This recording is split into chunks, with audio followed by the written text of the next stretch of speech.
On a souhaité réunir, bien sûr, l'ensemble des acteurs que sont les CCAS, que sont peut-être les associations de seniors et toutes les associations et tous les intervenants sur le champ de l'autonomie. Les idées sont parfois différentes d'un territoire à l'autre parce qu'on se rend compte que la situation n'est pas forcément la même lorsqu'on se trouve en territoire urbain ou en territoire rural.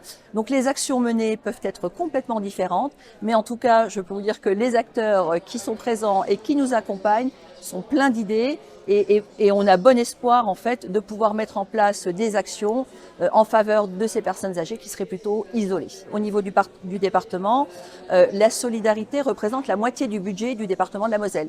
Donc moitié du budget, c'est 500 millions d'euros. L'autonomie en représente à peu près 240 millions d'euros. Donc voilà, donc sur ce sujet que nous allons traiter aujourd'hui, voilà, il y aura effectivement comment dirais-je, des financements qui seront mis en place. Maintenant, voilà, tout dépendra des actions là aussi qui seront menées et qui seront choisies. Et des actions, il y en a. Du côté de l'association Les Petits Frères des Pauvres, des projets sont déjà lancés.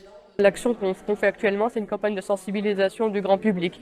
Donc là, c'est vraiment qui s'adressera, ce sera des affichages dans des lieux publics, dans les communes, dans des cabinets médicaux par exemple, pour qu'ensuite ce soit comme un peu voisin vigilant, que chacun veille à son prochain.